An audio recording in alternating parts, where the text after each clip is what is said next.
This episode of Marijuana Today Daily is brought to you by the folks over at Ease, California's top one-stop website for legal marijuana delivery.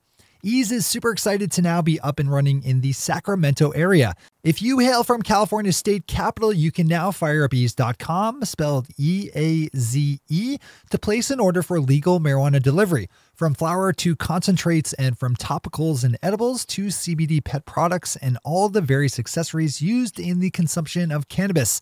With orders taking place in less than an hour, why would you spend any time getting into the car and dealing with traffic to drive to the dispensary when you can have your legal cannabis products brought right to your door? Make the most of your summer by maximizing your time. That's what ease.com is great for. Just open up ease.com, place your order, and in less than an hour, answer the knock on your door. That's Ease. And while you're waiting for that delivery to be made, you can scroll down just a bit on ease.com to read all of the industry insight and analysis they've developed using their properly aggregated and anonymized sales data stream. That's ease.com. Good morning, Marijuana Nation. It's Monday, June 18th, 2018, and you're tuned in to episode 513 of Marijuana Today Daily. I'm your host, Shay Gunther, and I'll be walking you through today's marijuana news and headlines. As always, we have a full and busy day of cannabis news in our hands, so let's jump right into it.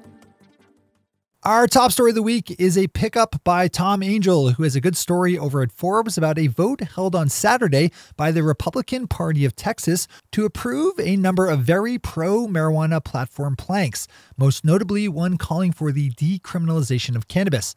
The state party also is now officially in favor of legalizing industrial hemp, removing marijuana as a federally listed Schedule I drug, and expanding the availability of medical cannabis. While it stops short of giving any kind of nod to adult use, this is the Texas Republican State Party we're talking about. Tom's story has a lot of good extra detail and background on this one, so I'd zip over to Forbes for the full read. As always, we have all the news we cover linked to on our website at mjtodaydaily.com and on our Twitter account at mjtodaydaily. A local story out of Oregon does a great job of illustrating the cratering retail price of legal marijuana in the state, with one dispensary reportedly selling cannabis at less than $2 a gram.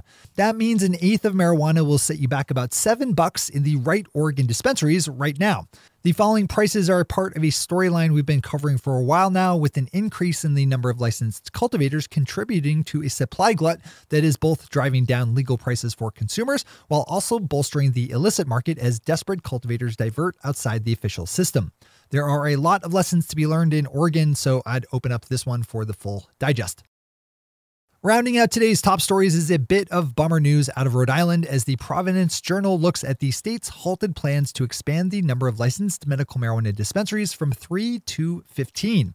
Rhode Island Governor Gina Raimondo has been pushing for the expansion, but was stymied earlier this month when a House committee legislatively scuttled her plans. That's having a ripple effect throughout the state's small medical marijuana industry, with some saying that the killed expansion would have generated as many as 400 new jobs and $1.5 million in state payroll tax revenue. The expansion was lobbied against by Rhode Island's 3 existing dispensaries, which have said that allowing for home delivery would be a better way of expanding patient access. Those are our top stories for today. It's time for Marijuana Today Daily Headlines Blitz. Before we blitz out on headlines, let's quickly thank our sponsor, Ease, California's top one-stop website for legal marijuana delivery. Ease is celebrating the fact that June is Pride Month by donating 5% of its proceeds for the month to Out and Equal, a very cool organization that works to advance workplace equality for the LGBTQ community. You can learn more about Out and Equal over at outandequal.org, with those 3 words all being spelled out, outandequal.org. And as always, you can open up ease.com to place an order for legal California marijuana delivery that you know is fully compliant with all the right state cannabis laws. When you place an order for legal cannabis delivery through ease.com, you know you're getting exactly what you paid for: properly tested, packaged, and labeled legal marijuana products. That's ease.com, which is spelled E-A-Z-E. Big thanks to everyone over at Ease for the support that makes today's show possible. All right, time for the Blitz. Jumping over the Atlantic Ocean to the United Kingdom, we have news that 12-year-old medical marijuana patient Billy Caldwell has been given the CBD cannabis oil that his mother, Charlotte, says quells the numerous epileptic seizures her son experiences on a daily basis.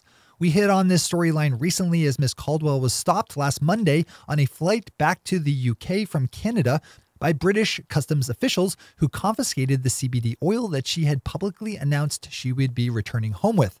Over this past weekend, as Billy began experiencing more seizures, the British Home Office announced that it would be releasing Billy's CBD medicine, which he's reportedly now been given. This case seems to be acting as something of a catalyst for change to British cannabis law, so probably not a bad one to add to your to-read list today. New Cannabis Ventures' Alan Brockstein has a story up over at Forbes that looks at the two different experiences had by two legal marijuana companies that recently went public on Canadian markets. Alan compares the opening days of California-based MedMen, which saw the price of its newly public shares fall below the level that it had just raised money on, with GTI Industries, whose stock price rose nearly 25% from the level it had just fundraised. You'll have to open up Alan's piece for all the wonky details and numbers, but from the sounds of it, it came down to good old-fashioned overpricing on MedMen's part. The Colorado Springs Gazette has an interesting story up that's part of a series they've been running that, quote, explores the unintended consequences and effects of pot legalization in Colorado, unquote. The series is called Collateral Impact and hints at the Gazette's more conservative-leaning views on marijuana issues, but even still, their latest update has some valuable insight on how the legal marijuana industry is engaging in the state lawmaker lobby game in Colorado. I'd read this one too. The Oregon Court of Appeals ruled in favor last week of legal cannabis cultivators who say that county officials are wrongfully imposing restrictions on their ability to do business.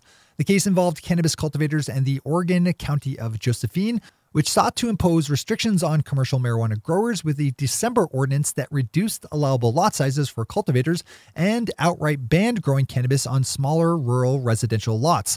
That ordinance was found to be unenforceable by an earlier court decision, moving the state to appeal. That appeal was rejected last week. There's a great interview up in the Harvard Gazette with Harvard researcher Dr. Alana Braun, who led a recent survey of cancer doctors that we reported on last month that found a large gap in knowledge for oncologists on how to best use medical cannabis to help their patients living with cancer. The survey found that around half of all cancer doctors recommend medical marijuana to their patients, but that less than a third feel confident in their handle on the issue. This is one of our bigger stories on the medical side of cannabis, so also a good one to open up in full. Marijuana Business Daily puts a big figure on the amount of money raised in the past 2 weeks within the Canadian legal marijuana industry.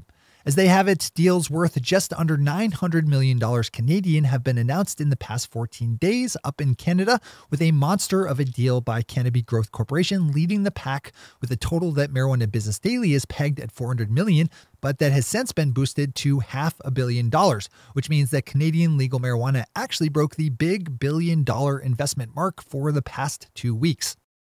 And finally for today, the Denverite takes a look at an undercover operation undertaken by Denver police late last week against the operators of marijuana bus tours, which offers paid cruises around town where customers can consume cannabis while stopping in at various dispensaries and shops. In all, 31 people were fined during the raids last week on tour operators Colorado Cannabis Tours and My 420 Tours. Denver police have said that this isn't part of any kind of new crackdown on cannabis tours, so we'll just have to wait and see how things play out in the future. Owners of the two companies hit by police say they will cover the costs of their customers' tickets. Those are the headlines and news for the day. I'll be back with you again tomorrow morning with another information-packed episode of Marijuana Today Daily. But in the meantime, if you have any stories to share or feedback to give, zip us an email to headlines@mjtodaydaily.com. And while you're clicking around the interwebs, swing over to our Twitter account at MJ Today Daily and visit our website at mjtodaydaily.com to find links to all the news we cover. How do you get an astronomer's baby to calm down? You comet. Thanks to our sponsor Ease and all of our awesome Patreon listeners for the support that makes this show possible. To join the illustrious ranks of the Patreon listeners yourself, swing over to our website at mjtodaydaily.com and click on that big blue button at the top of the page that says Become a Patron. I'm your host, Shay Gunther. Thanks for tuning in and starting your day with marijuana today.